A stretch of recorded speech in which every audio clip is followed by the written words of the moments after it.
Hey guys, welcome back to our channel. My name is Sonam Chauhan. तो आज की video होने वाली बहुत ही ज्यादा इंपॉर्टेंट। तो इसमें जितने भी टॉपिक हमने डिस्कस की है बीए थर्ड सेमेस्टर के लिए, वो सारे के सारे आपके एग्जाम के पॉइंट ऑफ व्यू से इंपॉर्टेंट है।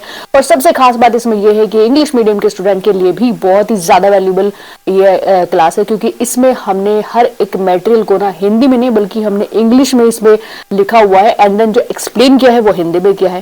ठीक है, तो ये इंग्लिश मीडियम के स्टूडेंट के लिए काफी इंपॉर्टेंट वीडियोस है, तो वीडियो को पूरा देखना है। वैसे तो आप किसी भी मीडियम के स्टूडेंट हो, आप इसे अटेंड कर सकते हो, हिंदी मीडियम को इंग्लिश मीडियम के हो।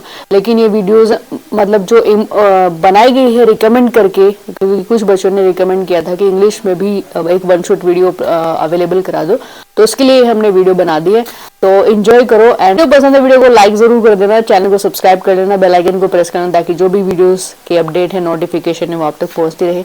तो चलिए अब वीडियो को एंजॉय करेंगे। तो प्रेशर ग्रुप आज हम यहाँ पे स्टार्ट करते हैं। बाकी और वन बाय वन करके जो भी टॉपिक है ना इंपॉर्टेंट, वही हम डिस्कस करेंगे। ठीक है, so political party are consider essentials for democracy because operate only through them they act as a link between the public and government. तो यहाँ पर जब हम पॉलिटिकल पार्टी की बात करते हैं, सो बेसिकली वो डेमोक्रेसी के लिए बहुत ज़्यादा आवश्यक यानी कि इसेंशियल्स माने जाते हैं। बिकॉज क्योंकि उनके माध्यम से जो डेमोक्रेसी है वो एक तो संचालित की जाती है, यानी कि वो क्रिएट की जाती है, और जनता का सरकार के बीच में एक लिंक का काम करती है, यानी कि act as a link between the public and the government. ठीक है, डेमोक्रेसी है, हम कह पा रहे हैं, अपनी ओपिनियन दे पा रहे हैं, हम अपनी जो थॉट है उनको एक्सप्रेस कर पा रहे हैं। So because of democratic country है, इसलिए ये सब कर पा रहे हैं। तो जनता का यानी कि जो पब्लिक है और जो गवर्नमेंट है, उनके बीच में लिंक का काम करता है हमारा डेमोक्रेसी। क्योंकि अगर हमारे कंट्री में डेमोक्रेसी ही नहीं होगा, सो ना तो पॉलिटिकल पार्टी एक्टिवेट होंगी, ना ही इलेक्शन होंगे, कुछ भी नहीं हो सकता है। सो बिकॉज ऑफ आप बहुत सारे ऐसे एग्जाम्पल में, जैसे अगर आप थोड़ा हिस्टोरिकल बैकग्राउंड में स्टडी करने की कोशिश करें, तो जो मोनार्की सिस्टम है वहां पर क्या होता है, वोट नहीं होती है। डेमोक्रेसी डेमोक्रेसी में तो मोनार्की सिस्टम है, वहां पर तो एक राजा की चलती है ना, अपने अकॉर्डिंग वो सब कुछ कवर करता है।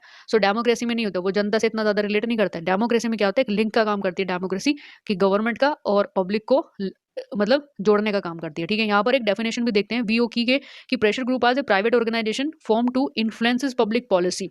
तो यहाँ पर एक डेफिनेशंस हैं जो कि वीओ की ने दी है, जिन्होंने कहा है कि जो प्रेशर ग्रुप होते हैं वो पब्लिक पॉलिसी को बहुत ज़्यादा इफेक्ट करने के लिए बनाए गए कुछ ऐसे निजी संगठन होते हैं, कुछ प्राइवेट ऑर्गेनाइजेशन होते हैं जो पब्लिक पॉलिसी को इफेक्ट मतलब उनको बहुत ज़्यादा प्रभावित करते हैं। ठीक है, अब यहाँ पे नेक्स्ट बात कर लेते हैं classification of pressure group. Pressure group को अलग अलग डायमेंशन में इसको डिवाइड किया जाता है, जैसे economic pressure group, business pressure groups हैं, एग्रीकल्चर प्रेशर ग्रुप हैं, प्रोफेशनल प्रेशर ग्रुप्स हैं, एंड रिलीजन प्रेशर ग्रुप है। अब इकोनॉमिक प्रेशर ग्रुप का मतलब क्या होता है भाई, ये इकोनॉमिक यानी कि ये आपकी फाइनेंशियल जो स्थिति होती है, जो सिचुएशंस होती है, उससे रिलेट करते हैं। सो बेसिकली इकोनॉमी के द्वारा जो भी पॉलिसीज होती है, प्राइवेट जो पब्लिक पॉलिसी होती है गवर्नमेंट के थ्रू जो बनाई जाती है, उनको सबसे ज़्यादा इफेक्ट करते हैं। उनमें देखते हैं कि जनता का सबसे ज़्यादा इसमें क्या मतलब महत्व है, इंपॉर्टेंस है भी या नहीं भी, उसमें वो अपने खुद के भी कुछ ऐसे पॉइंट लगा देते हैं। ठीक है, प्रेशर ग्रुप। सो यहाँ पर दूसरा बिजनेस प्रेशर ग्रुप, जो बिजनेस को सबसे जो दबाव करते हैं, उद्योगों को जो उनके मतलब व्यापार है उसको सबसे ज़्यादा प्रेशर में लाते हैं। And agriculture pressure group, agriculture जो खेती से संबंधित, जो कृषि से संबंधित जो उनके पॉइंट होते हैं, वो सरकार तक पहुंचाने की कोशिश करते हैं। And then professional pressure group होते हैं कि वो व्यापार से जुड़ी हुई चीज़ें इसमें रिलेट करते हैं। देन नेक्स्ट है रिलीजन्स प्रेशर ग्रुप, जो धर्म से जुड़ी हुई कुछ ऐसी पॉइंट होते हैं जो पब्लिक से रिलेट करते हैं, यानी कि जनता से जुड़े हुए ऐसे लिंक हैं जो वो गवर्नमेंट तक या उस पार्टी तक पहुंचाने का काम करते हैं। ठीक है, इसके बाद नेक्स्ट हम बात करेंगे functions and role of pressure group. अब ये जो प्रेशर ग्रुप हैं, ये किस तरीके के फंक्शंस, इनके काम क्या होते हैं। सो बेसिकली अगर हम यहाँ पे बताएं कि किसी भी पॉलिटिकल पार्टी से ये रिलेट नहीं करते, क्योंकि जैसे ही इलेक्शन होता है ये एक्टिवेट होता है, इलेक्शन खत्म होने के बाद ये डीएक्टिवेट हो जाते हैं। तो कहीं ना कहीं इनके खुद के स्वार्थ होते हैं, उनके खुद की अपने अपने कुछ प्रॉफिट होते हैं, जिनको लेकर के वो मतलब एक्टिवेट होते हैं। और कहीं और कुछ ना कुछ ज़्यादातर मेजोरिटी में जनता से जुड़ी हुई यानी कि पब्लिक जो डिमांड्स होती है उनको सबसे ज़्यादा पॉइंट पर लेकर के आते हैं। अब pressure group act as a link between the government and public. Pressure group are an important tools for administrative official to gather public feedback on various policies and decisions.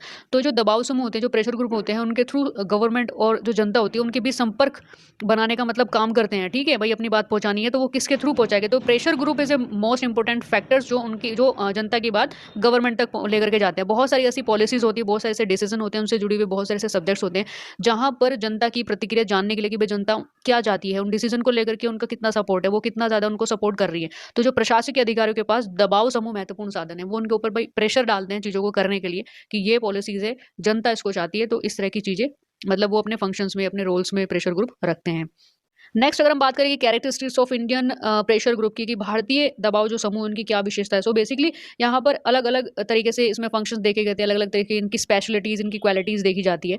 तो ऑल ओवर अगर हम भारत की बात करते हैं तो भारत में जो प्रेशर ग्रुप होते हैं वो पॉलिटिक्स होते हैं, वो उनको महत्व थोड़ा कम दिया जाता है, ठीक है। लेकिन हाँ, राजनीति में इन्हें हर तरीके से पार्टिसिपेट लेने से रोका जाता है। लेकिन अगर ये भाग भी लेते हैं, इसमें पार्टिसिपेट भी करते हैं, तो पॉलिटिकल जो पार्टीज होती है उनके माध्यम से उनको भाग ले सकते हैं, ठीक है, ठीक है।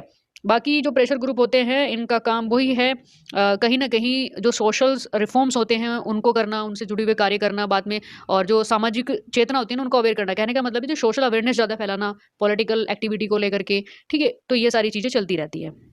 अब नेक्स्ट हम बात करेंगे डिटरमिनेंट्स ऑफ वोटिंग बिहेवियर, यानी कि मतदान व्यवहार के निर्धारक के बारे में, कि ये एक्चुअल में वोटिंग बिहेवियर क्या है। तो voting behaviour is that form of political behaviour in which it is a study and analysed which circumstances motivate the voters to use a franchise and which circumstances make them indifferent towards it.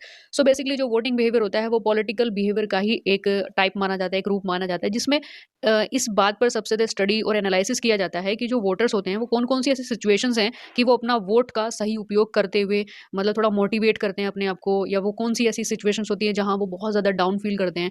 सो यही voting behaviour का मतलब है कि जब आप vote दे रहे हैं तो आपको पता होना चाहिए कि आपके वोट की क्या वैल्यू है। आप दे रहे हैं तो उसमें आप मोटिवेट हैं क्या, इस लीडर के प्रति आप ज़्यादा मोटिवेट है इसलिए आप इसको वोट कर रहे हैं, या फिर कहीं ना कहीं आप प्रेशर में आकर के वोट कर रहे हैं कि आपके पास कोई ऑप्शन नहीं है। तो ये सारी चीज़ें जब एनालाइज की जाती है तो इसी को क्या बोला जाता है, वोटिंग बिहेवियर बोला जाता है। अब नेक्स्ट हम बात करते हैं डिटरमिनेंट्स ऑफ वोटिंग बिहेवियर की, वो कौन कौन से ऐसे फैक्ट हैं जो सबसे ज़्यादा वोटिंग बिहेवियर को मतलब एक डिटरमाइन करते हैं, ठीक। जैसे क्लास हो गया, आपका कास्ट हो गई, ठीक है, कास्ट सिस्टम हो गया, जेंडर हो गया, रिलीजन्स हो गया। तो ये सारे के सारे ऐसे डिटरमिनेंट्स, एक ऐसे एलिमेंट्स है जो वोटिंग बिहेवियर को इफेक्ट करते हैं। आपका वोट आपकी क्या वैल्यू रखता है, भाई आप क्या सोच रहे हैं, आपकी थिंकिंग थॉट कैसे हैं, आपका एनवायरनमेंट कैसा है, ये सब इस पर इफेक्ट डालते हैं। राजनीति, जो कि बहुत ही स्ट्रॉन्ग सा ये पॉइंट लगता है कि भाई कास्ट है, चलो पॉलिटिक्स है। सो बहुत ज़्यादा देखने को भी मिलता है कास्ट पॉलिटिक्स कितना ज़्यादा डिफरेंस है, कितना ज़्यादा ये रिलेट करते हैं। सो बेसिकली सबसे ज़्यादा तो अगर परसेंटेज में मैं पॉइंट बताऊं, बहुत ज़्यादा रिलेट करते हैं। बहुत ज़्यादा हमें देखने को मिलता है कि वहाँ पर कास्ट को लेकर के वोट जो है वो डिवाइड हो जाती है, भाई ये मेरा कास्ट का है तो मैं तो इसी को वोट दूंगा, या फिर ये उसके कास्ट का है तो ये सारी वोट उसको जाएगी। सो ये चीज़ें हम बहुत ही छोटे छोटे इलेक्शन में, जैसे गाँव में प्रधान के इलेक्शन होते हैं, कल गवर्नमेंट के लेवल पर जो इलेक्शन स्टैब्लिश किए जाते हैं, मोस्टली वहाँ पर ये चीज़ें बहुत ज़्यादा देखी जाती है। So in India caste is an important factor which shapes politics. Is not only caste affects politics but politics also affect caste. कि भारत में जो कास्ट है वो बहुत महत्वपूर्ण मतलब फैक्टर्स माना जाता है, मोस्ट इंपोर्टेंट फैक्टर्स माना जाता है, जो पॉलिटिक्स को एक तरीके से स्ट्रक्चर्स प्रोवाइड कराता है, एक आकार देता है। न सिर्फ जाति राजनीति को प्रभावित करती है, बल्कि जो पॉलिटिक्स है वो भी कास्ट को सबसे ज्यादा इफेक्ट करती है, ठीक है, उसको भी प्रभावित की, दोनों एक दूसरे को प्रभावित करती है। चीजें तो देखने को वैसे भी मिलती है, कोई ऐसी तो नहीं कि वैसे बुक्स में ही पढ़ रहे हैं, तो प्रैक्टिकली चीजें हमारी आंखों के सामने भी हो रही होती है। करेंगे कास्टिस्ट अलायंसेस, यानी कि जातिवाद गठबंधन, ठीक है। ये वर्ड भी गठबंधन तो खैर बहुत बार सुना भी होगा, लेकिन जाति के बेस पर एक अलायंसेस तैयार हो जाते हैं। There are two types of caste organisation, single caste organisation and organisations और association form by the combining multiple caste. तो जो जातिवादी होती है, बेसिकली जो संगठन, जो जातिवादी ऑर्गेनाइजेशंस होते हैं, जो कास्ट सिस्टम के बेस पर ऑर्गेनाइजेशन क्रिएट किए जाए, वो दो तरीके के होते हैं। एक है एकल जाति, यानी कि जिस पर सिंगल कास्ट जिसको बोलते हैं, जो बेसिकली सिर्फ एक ही कास्ट होती है, जिसमें ठीक है एक ही जाति होती है, एक ही जाति का पूरा संगठन होता है। आप किसी भी चीज को चाहे मान करके चल सकते हो, एग्जाम्पल फॉर किसी भी कास्ट को मान लो। फिर दूसरा होता है बहुत सारी कि मल्टीपल कास्ट ऑर्गेनाइजेशन, जिसमें बहुत सारी जातियां मिलकर के एक संगठन बनाती हैं। तो उसमें उनके जो ऑब्जेक्टिव होते हैं, जो उनके एस्पेक्ट्स होते हैं, वो अलग अलग हो सकते हैं। हो सकता है उनका मिलना, उनका गठबंधन होना, या एक जगह जुड़ना। जो ऑर्गेनाइजेशन उन्होंने तैयार किया, मल्टीपल कास्ट ऑर्गेनाइजेशन जो रेडी किया है, वो शायद हो सकता है किसी गवर्नमेंट को क्रिएट करने के लिए, पावर को अचीव करने के लिए, ठीक है। और एक सिंगल कास्ट, तो वो तो खैर वही है कि वो एक पर्टिकुलर कास्ट ऑर्गेनाइजेशन है, वो तो सिर्फ अपने कास्ट के बेस पर ही उस चीज को फॉलो करते हैं। तो यहाँ पर दो तरीके की चीज देखने को मिलती है, ठीक है। अब इसके बाद हम बात करेंगे political based caste in India, कि यहाँ पर भारत में जो पॉलिटिकल बेस्ड कास्ट है वो किस तरीके से काम करती है। जैसे रिजर्वेशन है, तो रिजर्वेशन एक तरीके की हेल्प होती है, जो कि गवर्नमेंट की जॉब में बहुत वीक जो क्लास होती है, बहुत निर्बल जो वर्ग होते हैं, जो कमजोर क्लास होती है, उनको प्रोवाइड कराई जाती है, ठीक है। और हर एक कैटेगरी वाइज कुछ ना कुछ रिजर्वेशन दिया जाता है, ठीक है, पर्टिकुलर कास्ट को दिया जाता है। जैसे ओबीसी है, जनरल है, SC ST है, तो इस हिसाब से रिजर्वेशन भी प्रोवाइड करा जाता है। दूसरा पॉइंट आता है इसमें वायलेंस, यानी कि हिंसा। अब जाति आधारित हिंसा का मुख्य कारण क्या होता है, कि भाई कास्ट के बेस पर जो वायलेंस क्रिएट हो रहा है, उसका रीजंस क्या है। उसका मुख्य कारण क्या बताएगा, जातिगत भेदभाव होता है, ठीक है। क्योंकि अगर जातिगत भेदभाव होगा, एक डिस्क्रिमिनेशन होगा कास्ट को लेकर के, सो बेसिकली वहां पर वायलेंस जैसी स्थिति भी बन जाती है, ठीक है। इसके बाद थर्ड पॉइंट है रेसिस्ट सिंबल ऑफ पॉलिटिक्स। यानी जातिवादी प्रतीक तथा राजनीतिक। अब रेसिस्ट सिंबल और पॉलिटिक्स का मतलब होता है कि भाई जो ऐसी पॉलिटिक्स हो रही है जहां पर कुछ ना कुछ जो जाति है ना, जो जाति जो रेसिस्ट में है, उसको लेकर के सिंबल भी प्रोवाइड करा देते हैं कि हमारी जो जाति है, हमारी जाति का ये सिंबल है, हमारी जाति का वो सिंबल है, जो है। तो ये 3 पॉइंट ऐसे हैं जो political based caste in India, Bharat में जो पॉलिटिकल बेस्ड कास्ट होती है वो देखने को मिलती है। एंड देन नेक्स्ट अब हम बात करेंगे election commission and electoral reforms, जिसमें जो मोस्ट इंपोर्टेंट इसमें पॉइंट है इस चैप्टर के अंदर की functions and power of election commission. So basically जो इलेक्शन कमीशन है उनकी क्या फंक्शन है, क्या पावर है। सो इलेक्शन कमीशन का मैं आपको बता दूं, यहाँ पे इलेक्शन कमीशन का काम क्या होता है, इन सारे पॉइंट में आप देख लेना कि डिलिमिटेड कॉन्स्टिट्यूएंसीज यानी कि निर्वाचन क्षेत्रों का परिसीमन करना। अब कॉन्स्टिट्यूएंसीज का मतलब होता है जो इलेक्शन कमीशन होता है बेसिकली वो क्या क्रिएट करता है, एक परिसीमन, एक सीमा, एक लिमिटेशन क्रिएट कर देता है कि भाई यहाँ से इस एरिया तक कितना लिमिट है, इसमें जितने भी वोटिंग होंगे वो इस एरिया के अंदर अंदर होंगे, इस एरिया से इतना एक्स्ट्रा होता है वो दूसरा एक परिसीमन बन जाता है, एक अलग दूसरी कंसिस्टेंसीज बन जाती है, ठीक है।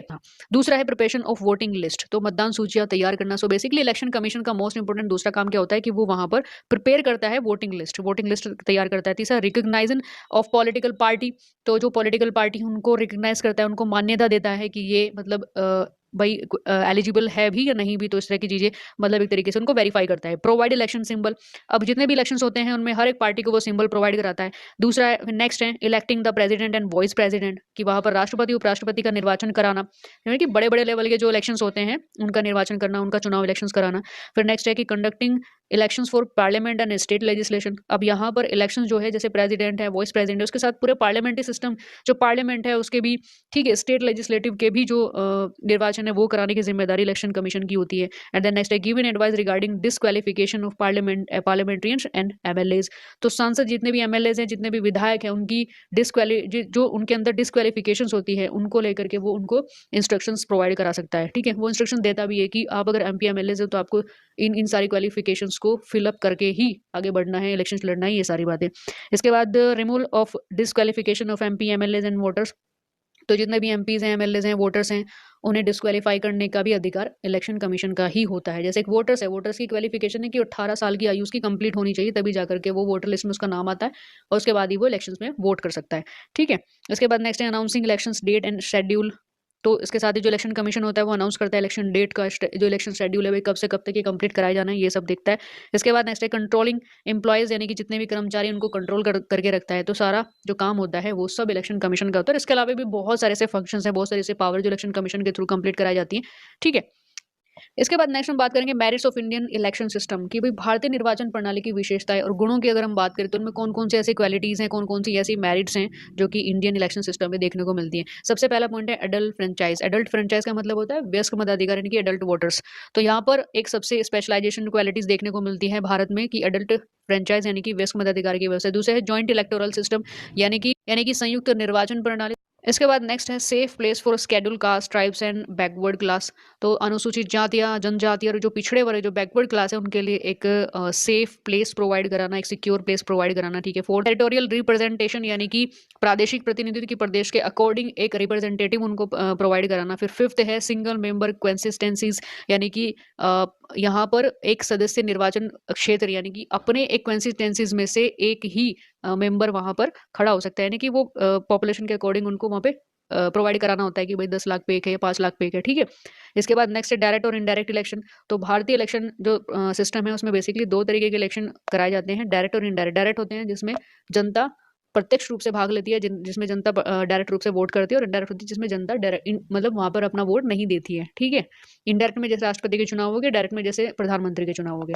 नेक्स्ट है सीक्रेट बैलेट, यानी कि गुप्त मतदान, तो भारतीय निर्वाचन प्रणाली की इंडियन इलेक्टोरल सिस्टम में सीक्रेट बैलेट सिस्टम को प्रयोग में लाया जाता है। इसके बाद नेक्स्ट है ऑप्शनल वोटिंग, यानी कि यहाँ पर ऐच्छिक मतदान की भी व्यवस्था है कि अपने अकॉर्डिंग हम अपना मत, अपना वोट किसी भी एक कैंडिडेट को दे सकते हैं, ठीक है। ऑप्शन है हमारे पास में, किसी के लिए हमारे ऊपर कोई प्रेशर नहीं है कि हमें इसको ही देना है, ऑप्शन में होती है चीजें। नेक्स्ट है simple majority method and proportional method, तो इसका मतलब यही है कि भाई यहाँ पर जो इलेक्शंस होते हैं भारत में, जो इलेक्शन सिस्टम है वो सिंपल मेजोरिटी में भी होता है, मेथड होता है एक तरीके की, प्रोपोर्शनल मेथड भी होता है, यानी कि अनुपातिक प्रतिनिधित्व के आधार पर भी यहाँ पर इलेक्शंस कराए जाते हैं। पॉलिटिकल पार्टीज यानी कि राजनीतिक दल, तो इंडिया में जो इलेक्शंस होते हैं वो पॉलिटिकल पार्टी से रिलेट किए जाते हैं, ठीक है। बिना पॉलिटिकल पार्टी के तो इलेक्शंस यहाँ पे कंप्लीट करा ही नहीं सकते, सो मस्ट।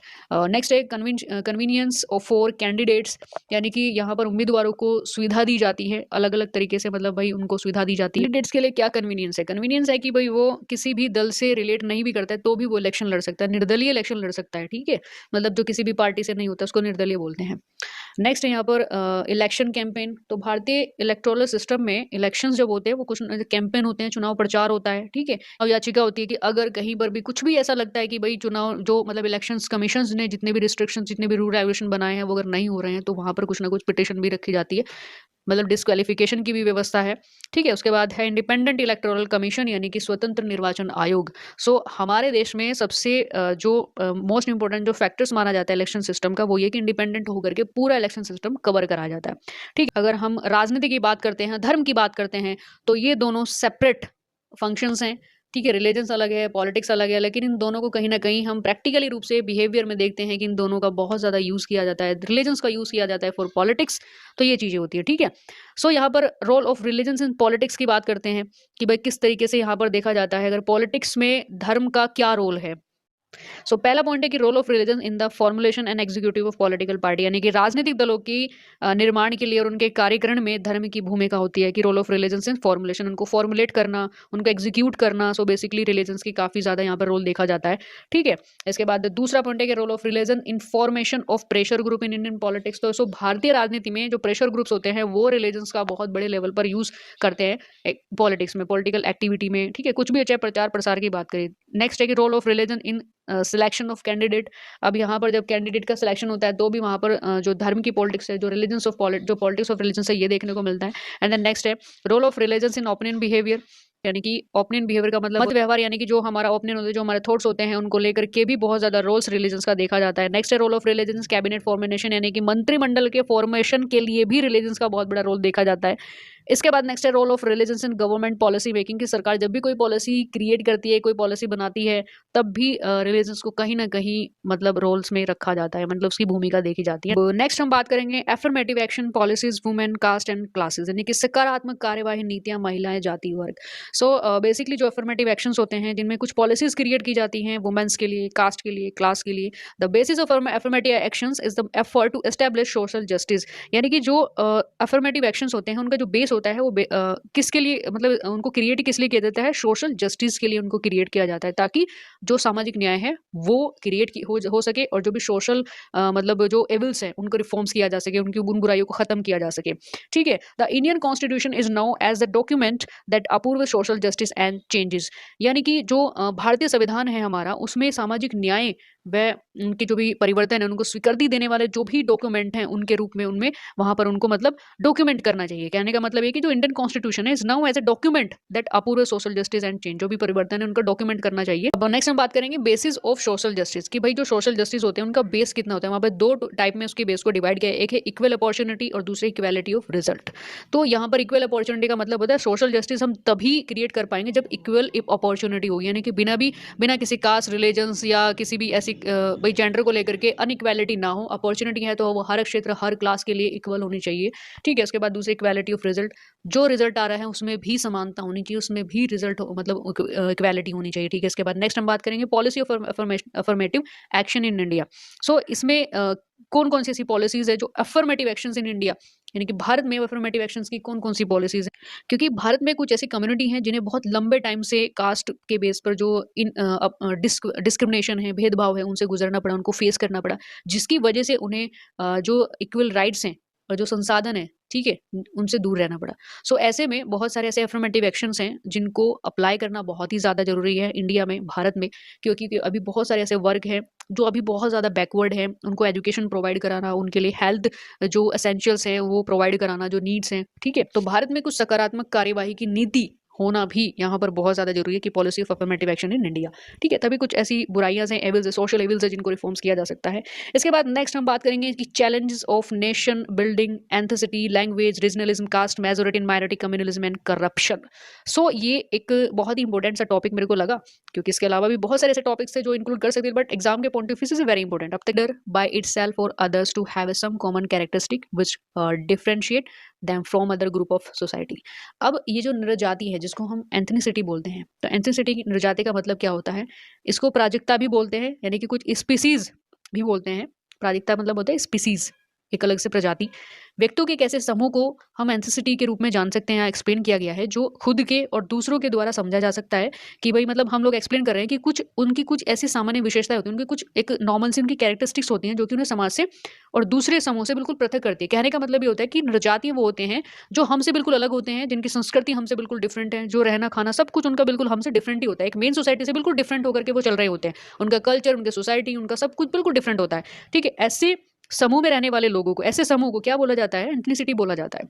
ठीक है, इसके बाद नेक्स्ट हम बात करेंगे लिंग्विज्म, यानी कि भाषावाद की बात करेंगे। Language is a powerful medium to express mental feeling, linguistic similarities attract many people toward each other. तो भाषा जो होती है, जो लैंग्वेज होती है, वो मन के भाव को प्रकट करने का एक सशक्त माध्यम है। कहने का मतलब language is a more powerful medium to express mental feelings, कि हमारे माइंड में क्या चल रहा होता है तो हम उसे बिना लैंग्वेज के दूसरों को नहीं समझा सकते, दूसरों को हम एक्सप्रेस नहीं कर सकते। सो जो linguistic similarity attract many people toward each other, यानी कि जो भाषा का समानता है, जो लैंग्वेज सिमिलैरिटीज हैं, वो कई व्यक्तियों को एक दूसरे की तरफ अट्रैक्ट करती हैं। ठीक है, मैंने कुछ बोला, सामने वाला एकदम अट्रैक्ट हुआ, वो वहां पर रुका, उसने बात सुनी, उसको भी लैंग्वेज समझ में आ रही तो वो उसी लैंग्वेज में फिर रिएक्ट भी करता है। ठीक है, सो अब भाषावाद, the main difficulty arising due to diversity of language is the predominant of language. तो भाषाओं की जो विविधता होती है ना, कि बहुत सारी भाषाएं होती है ना, भाषाओं की विविधता का मतलब होता है, जो डाइवर्सिटी ऑफ लैंग्वेज का मतलब होता है बहुत सारी भाषा, तो उनकी वजह से उनके पैदा होने वाली बहुत सारी ऐसी प्रॉब्लम्स हैं, जिनमें से भाषावाद का प्रबल होना। कहने का मतलब होता है कि जब बहुत सारी संख्या में या बहुत सारे लोगों के बीच में अलग अलग लैंग्वेजेस बोली जाती है, और जो मेजोरिटी में लैंग्वेज बोली जाती है वो डोमिनेट करती है दूसरी लैंग्वेज पर। सो यही जो फीलिंग्स है, यही जो एक्टिविटी है, क्या है? लिंग्विज्म बोला जाता है, बेसिकली उसको भाषावाद बोला जाता है, जिसमें हर एक व्यक्ति अपनी भाषा को सर्वोच्च मानता है, कि सुप्रीम है, कि मेरी लैंग्वेज सुप्रीम है, या मेरी लैंग्वेज में जितने भी लोग इस लैंग्वेज को बोलते हैं वो सुप्रीम है, तो हमारी लैंग्वेज सुप्रीम है। सो ये है कि लैंग्वेज के नाम पर कुछ डिस्प्यूट क्रिएट हो जाते हैं। So, under linguism, a person speaking one language consider his own language as a best and ignores the speakers of other language, considering them inferior to him. यानी कि भाषावाद के तहत एक भाषा वाला अपनी भाषा को सबसे उत्कृष्ट मान के सबसे अच्छा मानता है, दूसरी लैंग्वेज के कंपैरिजन में सब अपने आप को सबसे अच्छा समझता है। ठीक है, भाषावादी वही होता है कि अगर भाई हम जो भी लैंग्वेज बोल रहे हैं ना, तो हम अपनी लैंग्वेज को सबसे अच्छा मानेंगे। तुमने हमसे कम्युनिकेट किया तो अगर हमारी लैंग्वेज में ही कर रहे हो तो ठीक है, नहीं तो हम तुमसे बात नहीं करेंगे। ठीक है, ये सबसे ज्यादा आपको वेस्टर्न कल्चर में देखने को मिलेगा। आप यूरोप में चले जाओ घूमने के लिए, आप फ्रांस में चले जाओ, फ्रांस में आप इंग्लिश में बात नहीं कर सकते, आप हिंदी में तो खैर छोड़ ही दो वहां पर। ठीक है, अगर आपको सही से फ्रेंच नहीं आएगी तो सामने वाला आपसे कम्युनिकेट ही नहीं करेगा। तो ये भाषावादी होती है कि अपनी भाषा को सर्वोच्च बनाना, अपनी भाषा को उत्कृष्ट यानी कि सुप्रीम बनाना। ठीक है, यही लिंग्विज्म होता है। ठीक है, नेक्स्ट है रीजनलिज्म। अब रीजनलिज्म भी लिंग्विज्म की तरह है, कि जहां पर हम अपनी भाषा को सबसे अच्छा मान रहे हैं दूसरे की भाषा के कंपैरिजन में। So love of region of province by the local resident and special effort for its promotions as a compare to the union और comes under the categories of regionalism, it is a called regionalism.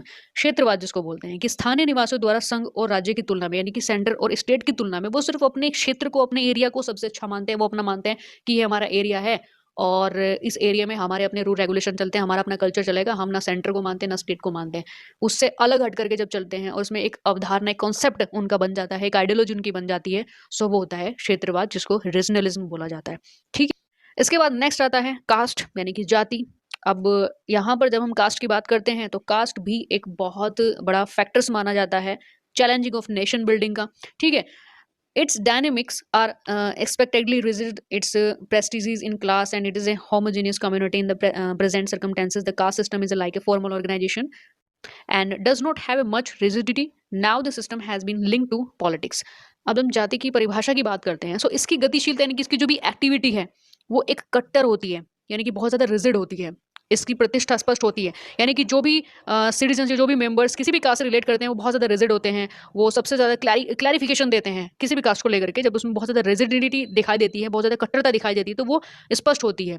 ठीक है, और मतलब जो मतलब एक तरीके से एक सजातीय समुदाय होता है ना, यानी कि होमोजीनियस कम्युनिटी होती है। ठीक, और फिर इसके साथ साथ ही वर्तमान अगर सिचुएशंस देखें तो जाति व्यवस्था यानी कि जो कास्ट सिस्टम है वो एक औपचारिक संगठन की ही भांति है, यानी कि एक फॉर्मल ऑर्गेनाइजेशन है, और जिसमें बहुत ज़्यादा मतलब रिजिडिटी नहीं है जो देखने को मिलती है।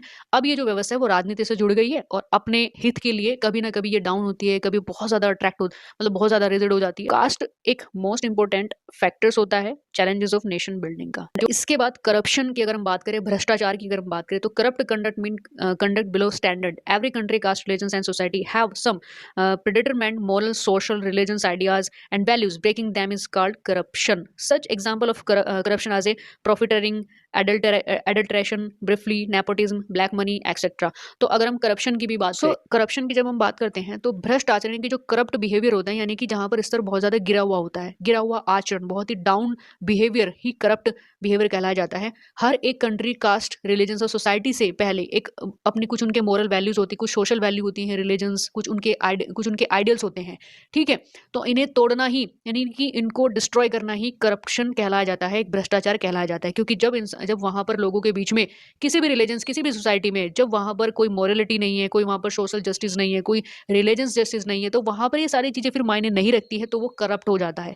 पैसा लेना किसी काम के लिए करप्शन नहीं होता है, इसके अलावा बहुत सारी चीजें से रिलेट करती हैं। भ्रष्टाचारी जो व्यक्ति होता है वो हर तरीके से बहुत ही गिरा हुआ इंसान होता है, उसका आचरण बहुत ज्यादा गिरा हुआ होता है, जो मोरल वैल्यूज होती हैं उनके लिए उसकी कोई इंपॉर्टेंस होती ही नहीं है, ठीक है। उन्हें तोड़ना, जो मोरल वैल्यूज होती है उनको तोड़ना ही भ्रष्टाचार होता है। अब आप किसी भी चीज से इसको रिलेट कर सकते हैं।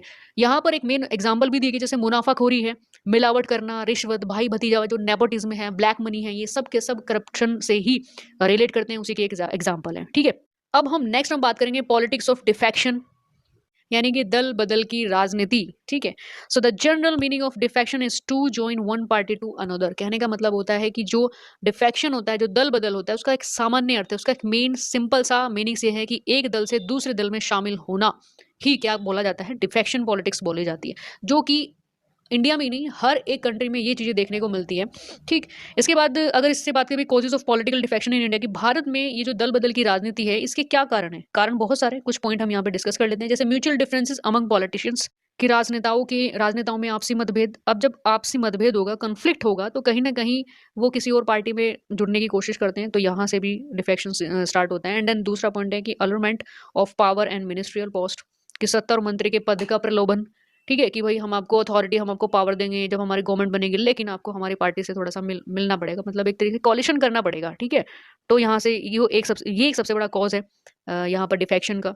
फिर है कि having stable government in the states, कि राज्यों में स्थिर सरकार का ना होना। अब जिस पार्टी में लोग जुड़े हुए हैं, जो एमपी एमएलएस हैं, ठीक है, वो जब दल बदल करते हैं तो उनका एक मेन रीजन ये भी है कि उनकी जो गवर्नमेंट है वही स्टेबल नहीं है, तो वो उनको अपना खतरा लगा रहता है, तो इसलिए वो चेंज करते रहते हैं।